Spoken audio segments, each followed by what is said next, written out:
Hello, everybody, and welcome to Virtual Trek Con Part 2 with Sirach Lofton. Hello, hello. We have three very special guests. We have Mr. Michael Harney from Orange is the New Black and various other awesome projects. You know and love, of course, Mr. Bob Picardo from Voyager, also from Stargate. He also knows how to do the Star Trek whooshing doors. And Mr. Marc Zicree, writer and creator of Space Command. How you guys doing? Great. Very well. Awesome. So let's first start off very quickly, because we just got a little piece of knowledge that I really want to hear a little bit more about. Bob, you have a new YouTube channel. I didn't know this. I don't think any of us knew. Can you tell us? Yes, well, I have two grown daughters, first of all, that are both in post-production. One is an editor, the other one works in visual effects and dabbles in motion graphics. So it's been a family affair. My daughter in visual effects made the little graphics for the front, top and tail of the videos, and my other daughter edits them and gives me a very good family rate, by the way. And I've just been cranking out videos. Many of them I act with an actor that I've always admired, me. I played multiple characters in them because there's no one else to act with, and I can't infect myself, apparently. So a lot of them are with an imaginary Italian cousin of mine who fashions himself the world's oldest and greatest lover. He is the leading authority on sex. His name is Alfonso. And I play that character, and I play myself in videos with him. We have dinner together. We sometimes have competing stories about events where none of our facts agree. Just a lot of fun. But my favorite video I've made is an homage to my artificial intelligence colleague from the next generation. It's a lament, a musical lament, shot like a film noir movie in the 50s, called "Why Was I Not Born Brent Spiner?" And I think I'm proudest of that. And Brent was the first out of the box to tell me he loved it, so I know I didn't hurt anybody's feelings. What is the YouTube channel's name? I don't know. It's the Robert Picardo channel. But I mean, if you go to my Instagram, you can click on the link in the bio. So if you go to Robert_Picardo, then you can click. And as I said, most of them are making fun of me. In fact, I think pretty much all of them are making fun of me, which is how I got my children on board. Sirach, we didn't know he'd bring so many jokes, did we? He's got jokes. He's got jokes. Well, we'll definitely include that in the description box, all the links and all the pertinent information. That is really cool. We had no idea. Michael, you are unable to disclose what you are currently working on. But you can disclose how you're doing, though. How is everything? How's life? Everything's good. Yeah, I just did a couple of seasons of Blue Book for the History Channel, and doing some writing. I'm excited to be working with Mark. Things are good, man. You know, it's very interesting working on a project during the quarantine. You know, we did a 14-day quarantine, and it's kind of like being in a high-end federal joint. You know, really, it's very, very interesting. You know, dealing with having to be supervised everywhere you go, and in order to protect the integrity of the production. Wow. So it's very interesting. It's very, very interesting. I think it's a very pointed time in history. So I've actually used the term that feel like I'm living in the Twilight Zone. So maybe Mark can comment a bit more on that. Yeah, don't get Sirach and Mark started on the Twilight Zone. They're the two biggest fans. Right, Sirach? You said that's your number one fandom, right? Yeah, Twilight Zone is my number one. That's what they, when they asked me, do you ever watch Star Trek? I think that was a question that came up in the auditions when I was auditioning for the role of Jake. And I said, not really, but I know a lot about Twilight Zone. Cool. Definitely my favorite show, and I think it's like the blueprint for very well written sci-fi shows.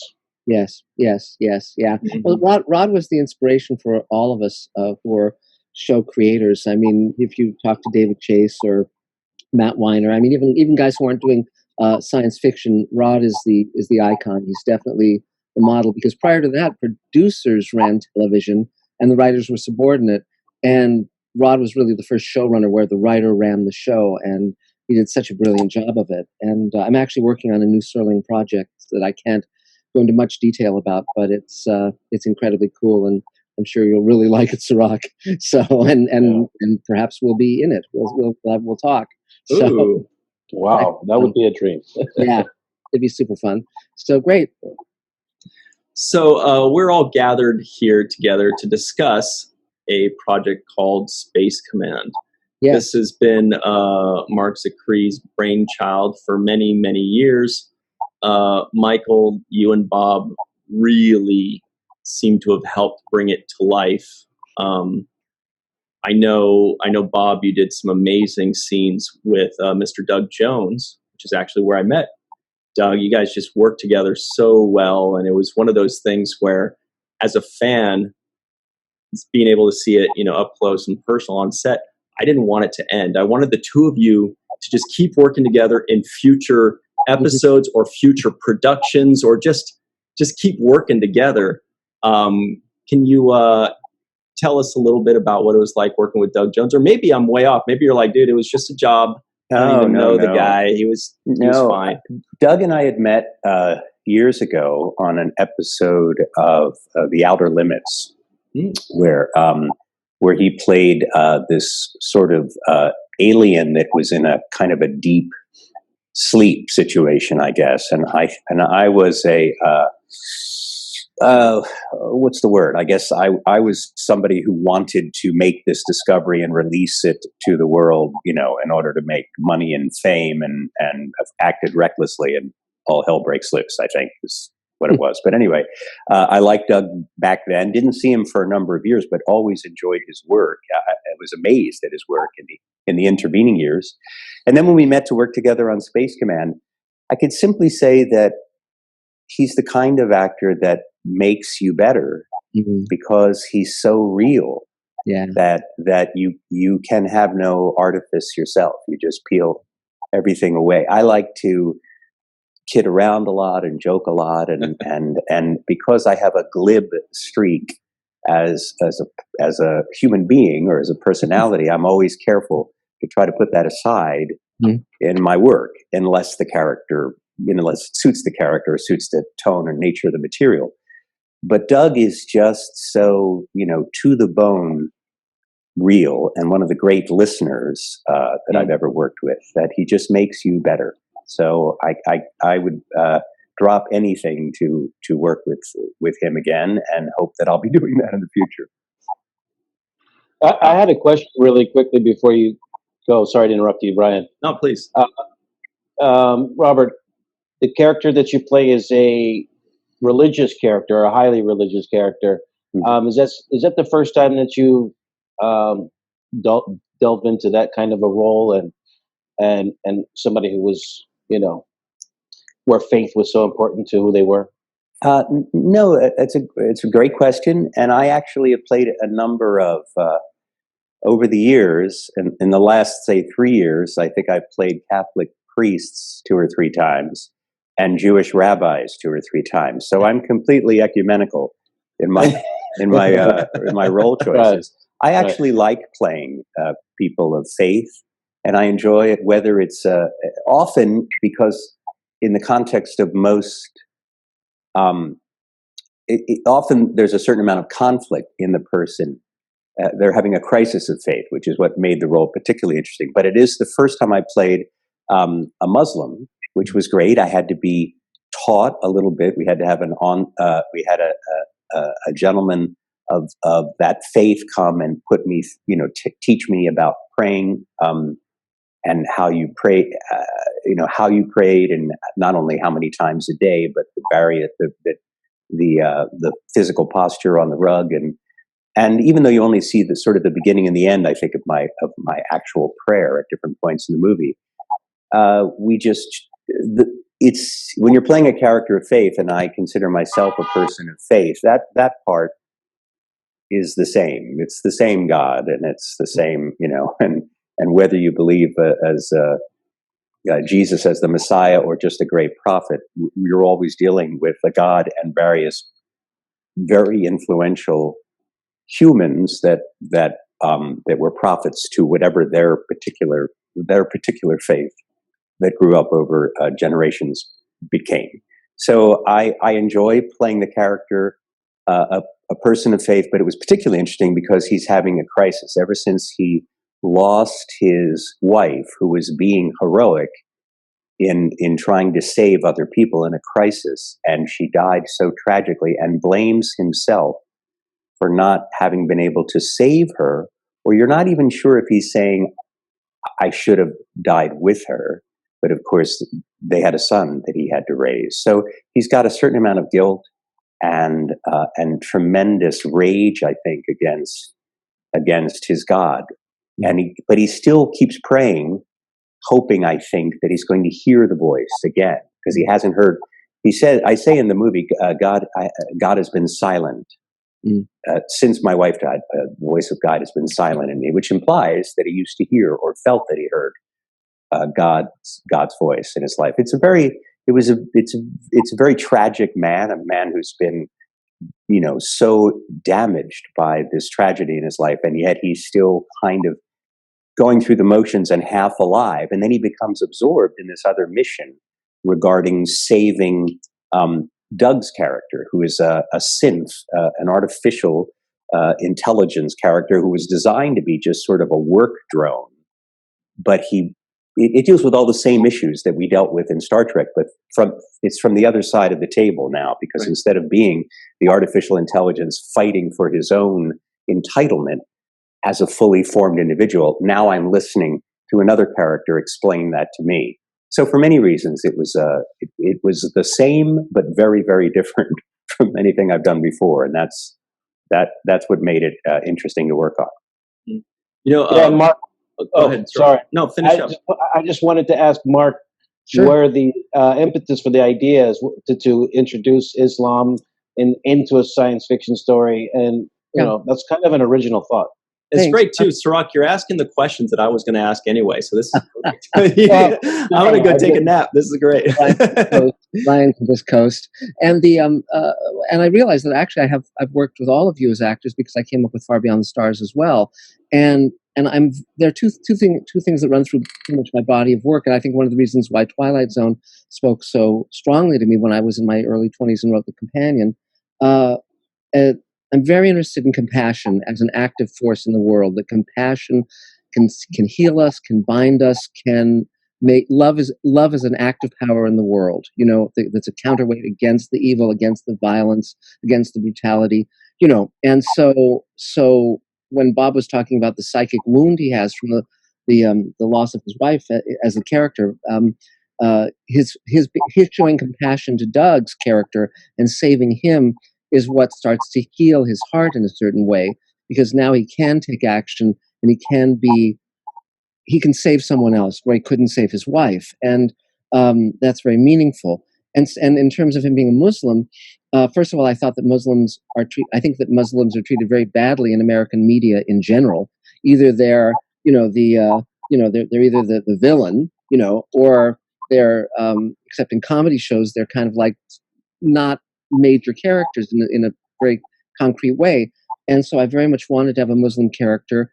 I have one of my friends is actually a guy named Yusuf Sikander from Afghanistan, and so I basically named Bob's character Yusuf and had my friend come to the set to teach Bob about how to pray and all that stuff, as Bob was mentioning. But I'm always very interested in the people you can do anything to because they don't count. And whether that's Black people, whether that's Muslims, whether that's in my family, I'm Jewish, so if my grandfather hadn't left Poland when he did, my mother and my entire family would have been exterminated before I was ever around. And so all of this stuff it's always the people who, shit can be done to, and I'm very interested in saying, no, we have to reach across boundaries and barriers. We must view each other first as human, and secondly, as our equals, as people. Empathy is a great, great power in the world, and it must be exercised. Otherwise, I'm preaching to the choir, but it's I think that's the only thing that can save us. And the more we have empathy, people. Sometimes you play that game where it's like, if I had a genie, if I had a magic lamp, what would I wish for? And what I would wish for is that everyone in the world have empathy for everyone else. Period. Because that would change the world. So that's why I did that. Mark, now Michael here is in one of the most important roles of the entire franchise. It's just like such a poignant, important role, and I don't really know as much about where that came from because I didn't work directly with him on set. Can you tell us a bit more about the character and where it came from, the idea behind it? Yeah, well, when I meet incredibly talented actors, I try to write roles for them, and not being a fool, I say, okay, I can utilize this astonishingly talented person, and that's true, of course, with Bob and Doug and everyone I'm working with. I mean, I don't know how you got in under the wire, Ryan, but Elaine likes me. Yes. And by the way, when we shot on Sunday, he had a line with another actor saying, "We're Space Command." They're in a very difficult situation, and for one take, he went, "We're Space Command." Oh yeah, it was a tip of my hat to Space Patrol in the 50s. And we may use that take, Ryan. No, I shouldn't have. I had to do. Okay, just real quick. Yes. I had to do one. We had a long day, and the line is, "Don't worry, we'll crack it. We're Space Command, right?" And I was like, okay, I have to do just one take where I say Space Command because that's how Charming. Mark says it. And I meant it for the blooper reel. I hope you don't really consider that for the main thing. Anyway, please continue. But to circle back to the question, Mike, it's funny because, both Mike and Bob are both in Space Command and in the new show that Rockne O'Bannon and I are creating, Sweet Haven. And so I like to work with the same actors over and over. Armin Shimmerman is another friend that I work with often, and of course Doug. And with Mike, it was I was having lunch with Mike, and I realized that he could play our hero's father, Ethan McDowell's father, and I wanted to make it a very troubled relationship, but you could see that they loved each other. But it was very much like my relationship with my father, where saying you were happy was very dangerous. I always joke that misery is safe; they can't take that away from you, and also saying I love you was like it was a power play. It was again another dangerous statement, and so I was very interested in writing about that relationship where they love each other and sort of just digging into that scar tissue on both sides. And the fun part was that Mike's character was a hero as well. And in the prequel, the prequel we did as an audio play and also as a graphic novel, you get to see 30 years earlier where he's the hero. And right. Yeah, so I don't know if you wanted, and then in the pandemic episode we just did where everyone shot their own scenes, both Bob and Doug and Mike were in that 2-hour episode too. And all of this, by the way, can be seen on my YouTube channel, Mr. Sci-Fi. So when you're done watching all of Bob's content on the Bob Picardo 24-hour, marathon, all Bob all the time, you can come on Mr. Sci-Fi and watch the I think 5 hours of content on Space Command we've released so far. So, Michael, had you and Mark met previous to this? Yeah. Oh yeah, Mark's been a good friend of mine for many, many years. Helped me in my career. He's just been a great friend to me as I navigated the waters of Hollywood. I'm from New York, so Mark has always just been a really. He has a great generosity of spirit, and it's that translates also into his ability as a showrunner and a creator of his own studio. It's really he talks about empathy and he talks about people caring about each other, and I think that it's that force of compassion that you guys started talking about on that particular question that really fuels him.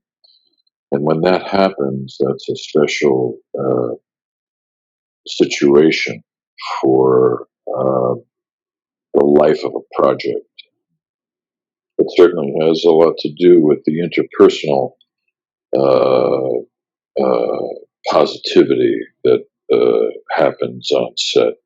But it also has to do with the fabric of the life of the project itself, whatever he's working on, because that energy is extremely positive. And what it does is it becomes very conducive to create pieces that have a heart, and pieces that are meaningful, and pieces that are that really make a difference in this genre. So I think that that energy of compassion is really one of the basic ingredients of great art. It's one of the reasons that I keep doing. I always tell them, I say, well, just tell me where you want me and what time to be there. And keep going. So. Yeah, when I watch you, Michael, one of the feelings that I get above the overall fact of family, but it's more about transferring the knowledge of the older generation to the younger generation. And, as a parent now, I'm watching my kid grow up, and I'm thinking, what kind of life lessons can I teach? Mm-hmm. And how much is too much for this age limit? What can I say that's relatable and understandable for that age limit? And I felt like that's a lot of what you were conveying in your scenes. Yeah. Wonderful. I'm glad that you got that. Ethan is a wonderful young actor. He really is a very, very dedicated and really present, and very honest in terms of what he's doing. And so didn't have to go too far to really work with him. It's just, you share genuine impulses. If anything, he shows me up, So, well, I like that when you told him to shut up and listen. Stop talking. You don't know everything. Yeah. It's nice that you bring up Ethan McDowell, by the way. He is the lead of the series. Mark, you had quite the extensive process to find yourself a lead. Can you tell everybody about that? It sounds exhaustive. Yeah. It was, again, as I was saying earlier, or at least alluding to, my whole goal with Space Command, and then the Showrunners Network, which is this insanely large project that I'm now embarked upon that Space Command is part of. I'm remaking Hollywood in what I want it to be, whether it's the round table I run or the classes I've taught or any of these things. It's always about Hollywood can be so toxic and so corrosive and so ill-mannered, among other things. Jesus Christ, they don't return your calls. They don't act like a normal business. Most businesses, like, let's say you want to be a doctor, the steps are pretty clear. You go to medical school and and then you hang out your shingle and you're a doctor. In Hollywood, it's very different. You have to be so scrappy and so inventive and so resourceful and find any which way to crack it. And there's a huge element of luck, but there's also having good friends or people open doors. But there's also such craziness and such an anti-creative energy at work. And this is not Hollywood across the board. There are many wonderful people, and I've worked with many wonderful people. But because Space Command was funded by the fans, I've raised close to $2 million directly from the fans and selling investment shares and all of that. I have total freedom. And so I could do anything I want. Basically, I write it, or Elaine and I write it, and we cast it, we direct it, rock and roll. I don't have to ask permission from anybody. And so I knew I was going to be casting a number of name actors that I'd worked with before in many cases. And but I because so many of my friends are actors and I mentor so many young people, I was aware of what a struggle they have just to even get in the room, just to get visible at all. And I remembered the great Scarlett O'Hara, the great search for Scarlett O'Hara, the talent search for her in Gone with the Wind, and I thought, well, why don't we have a talent search? Kickstarter has a lot of campaigns where you'll have maybe a walk-on or maybe a cameo, maybe we'll give them one line. I thought, well, why don't we have a talent search for two of the lead actors, two of the lead roles? So for Captain Kemmer and for Cadet Bradbury, anyone anywhere in the world could download the sides and shoot their own audition. So we got 7,000 inquiries, 1,200 videos. We got 1,200 video auditions, and we boiled it down to about 20, and then ended up casting, I think, 6 or 7 actors from those auditions. And even when we did the pandemic episode, Essex's sister, that was a casting. Someone in Atlanta sent in a tape, and we cast her. And so that's how we got Ethan. That's how we got Brian McClure, many of our actors. And I just thought it'd be fun to do something different, and it worked out. And it's funny, Mike, when you were talking about acting, and you mentioned it too, Bob. What we're always looking for, Elaine and I, is first of all authenticity. Do I believe what they're doing? And then the second thing is, are they interesting? Because some people can be authentic, but they're still making choices that don't make them your eyes slide off the screen. And I mean, Bob and Mike and everyone we're working with, is so fun to work with, and we want them all. We want to give them the opportunity. What we allow in Space Command, and also in the other series on the Showrunners Network, is we give actors something to work with. And that was very fun in the pandemic episode to be able to write monologues, and two character scenes and 3 character scenes, but particularly the monologues that, pretty much what you were doing, Mike, was mostly a monologue. Same with Barbara Bain, etc. And it was so fun to just watch an actor kick the shit out of something, and because normally in normal broadcast television you wouldn't do that, but the pandemic gave us that opportunity because no one was really able to be in the room with anybody else. So. It was great fun. Speaking hey, Bob, of, please, Rock. No, jump in. I wanted to know, Bob, when coming off of Star Trek and that being such a high level of standard for science fiction, are you reluctant to enter into sci-fi projects and say, it has to be really, really good, it has to be really interesting, or I have to have faith that it's going to be done well?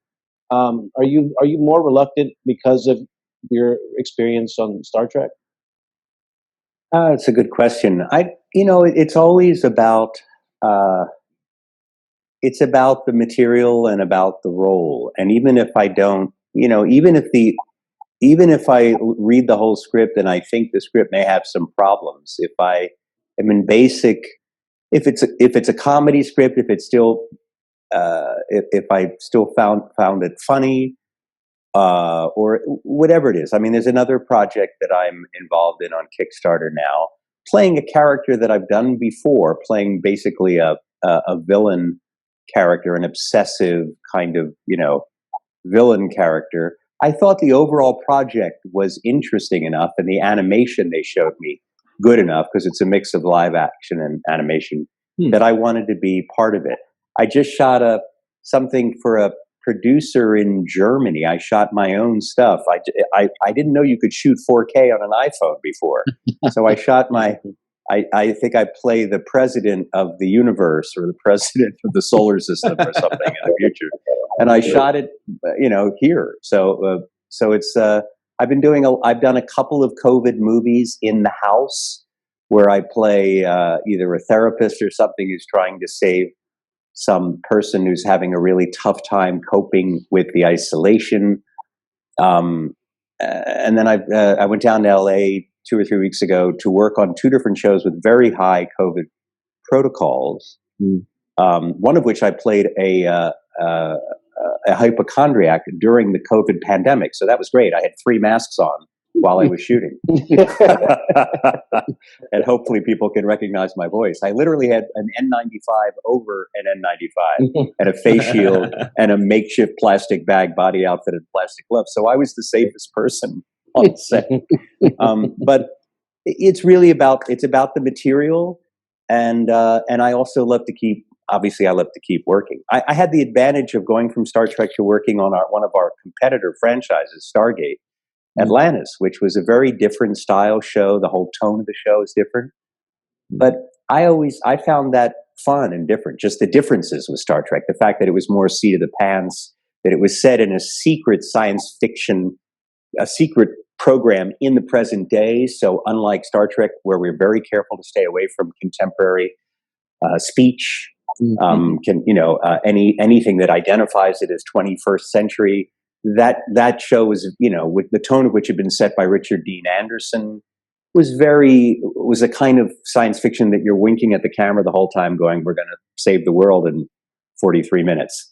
So that was fun too. The breaking of the fourth wall all the time, which we didn't do on Star Trek, or rarely did on Star Trek. So I guess I just enjoy having the variety of stuff to do. And I did a musical on stage in New York. I was back on stage in New York for the first time in 40 years last spring, back when people could still go to the theaters. So I just like the variety most of all. That's great. And again, this is where Bob is so versatile. I mean, it's so much fun writing for you, Bob. And I just realized, I was going through my head. Right now, I've written 4 roles for you. Okay, the first is, of course, Yusuf Sikander. Then you play another character that we introduced in the pandemic episode of Space Command named Deuce, that we'll be getting to down the road in season 1. Then you're playing Mira Furlan's husband in Sweet Haven, which is the show, that Mike and you and I are collaborating on. And then also you have a cameo as Johnny Cab in Space Command prequel. Yeah, well, wait a second. That's Johnny Cab sued. Well, we get sued Well, if we can't say that. We don't say what it is, but let's just say that there's a robot cab who Mr. Picardo was very, very kind to let us utilize his services. That is awesome. Are you also going to be a high school basketball coach? Sorry, go ahead, Michael. I just wanted to say one thing about Bob. That scene that you did with Doug, just from an acting perspective, it was really, really beautifully done, and it's an honor to be working with you. Well, I'm a big fan of yours too. I was glued to because of my dear friend Kate Mulgrew. I was glued the first several seasons to Orange is the New Black, where you had just the. I loved your loved your character, loved your work. So that was it. Okay. So thank you very much. I appreciate it. But as I said, working with Doug Jones just makes everybody better. This is an interesting thing, because when we talk about that scene where you revealed the background on your wife, I wrote that scene not knowing if it would work. I really didn't, and I thought, well, worst case scenario, I'll just cut it. But you were so spectacular, and you did such a phenomenal job. It's one of my favorite scenes in the entire show. And but that was where I was just basically rolling the dice, because it's like, boy, this is a monologue, and it's and he's talking about characters we haven't met, and it's just. And it was like, and just you made magic. It was just wonderful. Well, I appreciate that. That scene could not exist with another human character. The fact he only entitles himself to share that because he's talking to a machine that he just saved from the junk heap, I think. Yes. So I don't think he could ever share that with another person. And I think that's what made it, that's what was freeing about it in a way. It's almost like, I don't know. It gave me a permission, the character a permission that I don't think he would have taken otherwise. That's right. And the idea very much was this: he never talks about this, never. And it's only this specific, unusual situation, because Doug, when I first met Doug, the way I met Doug was, I was writing a book with Guillermo del Toro a few years ago, and I won the Saturn Award, and I saw this tall, thin guy in this amazing Victorian jacket. And I went up to compliment him on the jacket, and it was Doug Jones. And so a few days later, we had lunch, and I was just amazed. First of all, you never get to see his face generally. And he has such a sensitive and delicate and wonderful face. And he had such this gentle quality. I mean, if you've ever been before the pandemic to a convention with him, he always grabs your face and, hugs you or whatever. He's very, very loving. And I said, I'm going to write a role where, first of all, where we see your face, but secondly, where we really see your soul.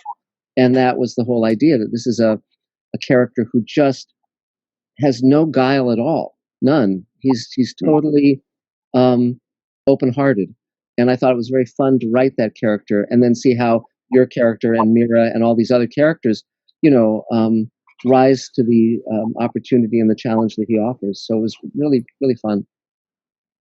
Yeah, to piggyback on that, there's a lucidity in his eyes. He really does a lot of expression through his eyes. And Bob, I want to say that in that scene, I think the directorial choice was to have you face front in the camera with kind of Doug in the background off to the left a little bit, but you were really in the front of the camera, and the lighting was in such a way that only was like the little shimmer in your eyes was able to give off the feeling that you had. So I wanted to give a shout out to the director who also played that well in that shot, because I felt like it was framed right for that moment for you to have that monologue as well. Yeah. Well, I mean, the whole thing. Elaine and I direct together, and I always tell people that my directorial style is to go, honey, just she's the real director.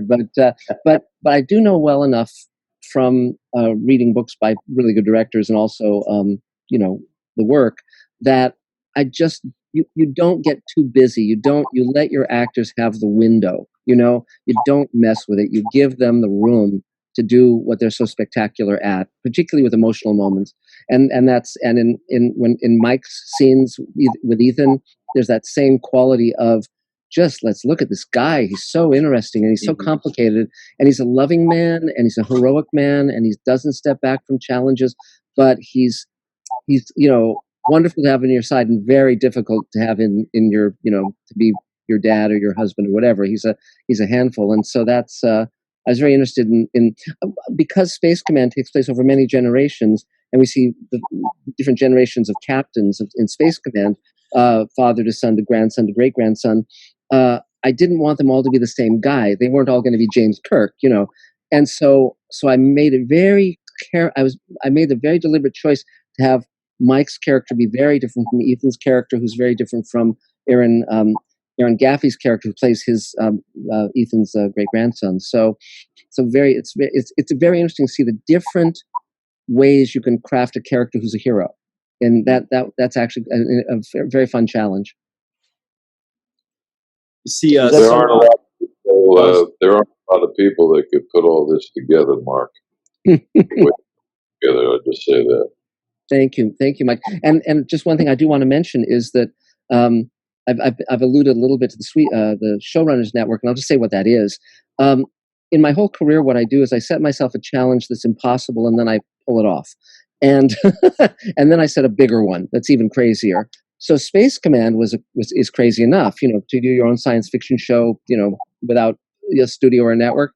But then I said, okay, let's do something called the Showrunners Network, which is 6 shows where I co-create 6 shows with 6 major showrunners, and we lay out the entire series, and we write the pilot scripts, and we shoot all 6 pilots and take it out as a slate of 6 shows to the buyers.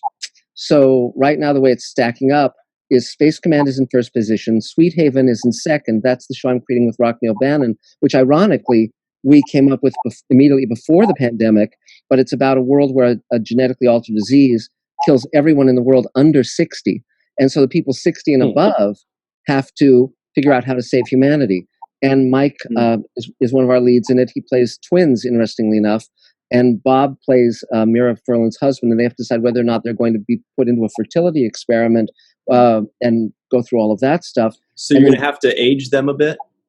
Yes. The age makeup is going to take hours, days. And lots of makeup. And Gates McFadden plays twins also. She played one of her characters will be Mike's love interest, and on and on. Barbara Bain is in it.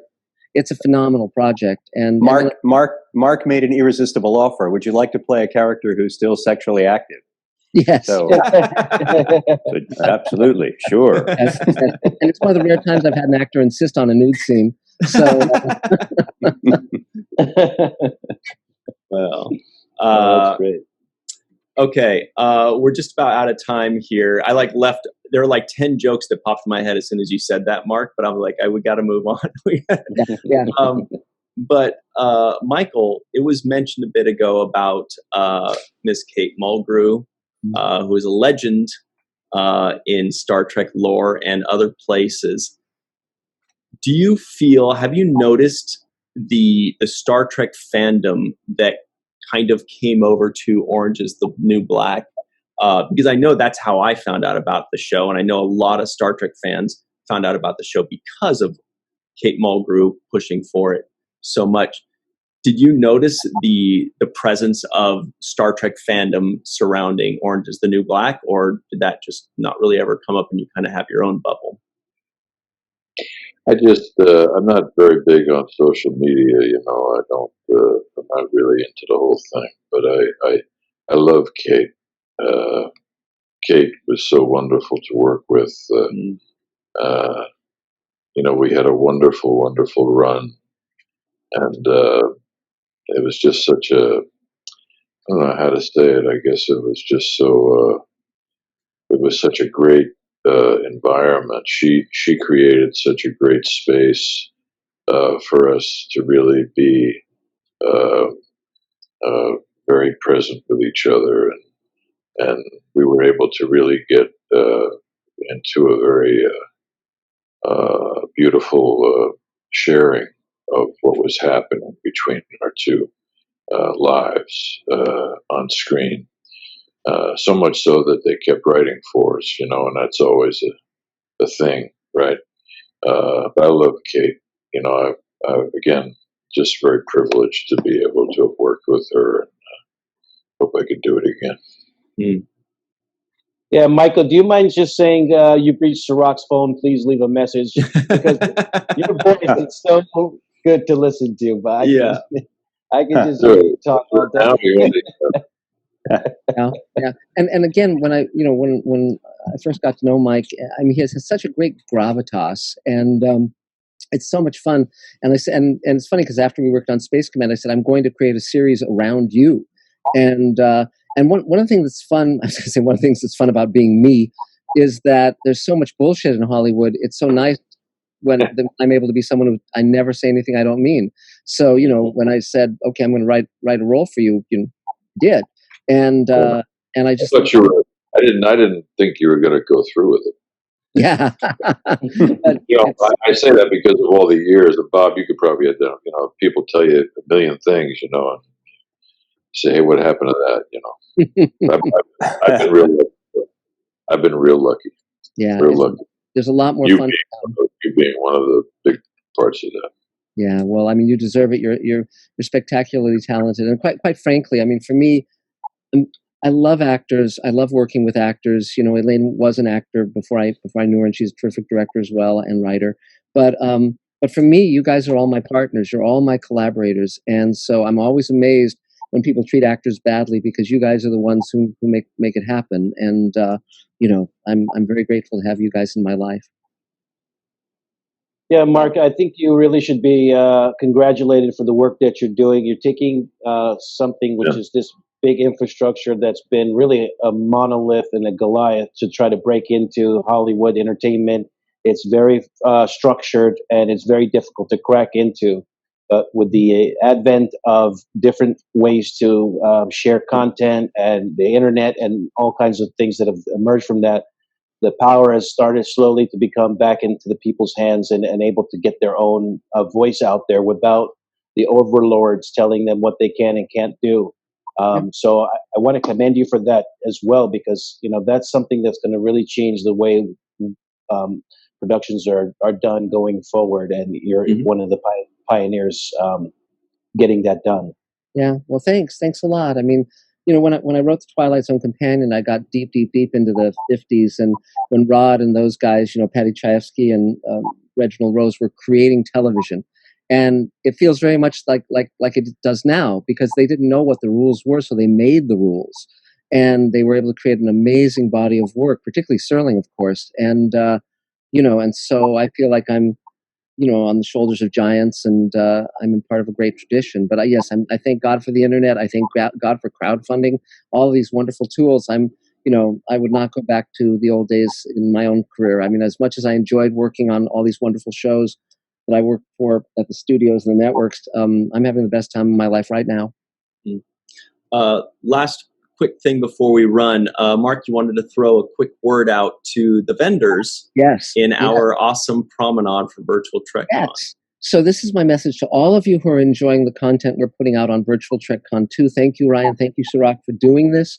But all the money, all of us are saving a great deal of money, not going to the movies, not doing all the things we normally do, not, And so if you've got some change in your pockets or in your sofa or whatever, throw some money the vendor's way. I mean, you can certainly afford to get, the Bob Picardo action figure with, with all the moving parts and so forth. So, absolutely help the vendors out.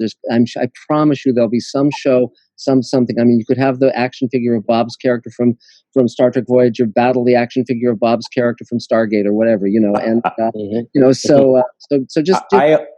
I agree with Mark, and I'd like to challenge you to find an action figure of mine from Star Trek that is not packaged with one of my hands directly poised over my crotch. Every single one of them has one hand over my crotch. There's a lot of people in China thought it was very funny to make the bald guy look very lonely. Oh, I thought it was just the toy that self-censors. Well, there's, we've all told that action figure joke that has been told at a million conventions, but I'll repeat it for you anyway. The most exciting thing about having an action figure is you can finally play with yourself in public. We've all told that joke. But mine really looks like it's taking itself very seriously. Yeah, I thought you were going to call it a get no action figure. I was just trying to make Michael laugh. Finally, it worked. We did it. Anyway, we do have to run. Michael, it's been amazing. I'm looking forward to all of your secret future projects, some of which we've discussed, and some are very, very important things. I really hope they see the light of day. Bob, thank you always for joining us, for making us laugh on Star Trek, on Wonder Years, on Total Recall, etc. And Mr. Marc Zicree, thanks for, always keeping us entertained. You give us a lot of stuff on YouTube. You give us a lot of stuff that's being pitched to Netflix. Give a lot of people jobs, which I think is one of the most important things in the world, is to create these little bubbles of employment. Yeah. Sirach, any final words? I just want to say thank you to the guests and everybody out there to go check out Space Command. Yeah. And follow up on the network that you've created. What was the name of that again, Mark? It's on YouTube. It's on YouTube. It's called Mr. Sci-Fi, and it's not just the Space Command stuff. I do commentaries about science fiction and all sorts of stuff, and so it's the whole range of everything we love, including Twilight Zone. All right. Well, great. Well, thank you very much, everybody at home. You heard Mark. Go check out the Promenade and help some people out. That's what this is for. And everybody else, we'll see you next time. Thank you. Great to see you.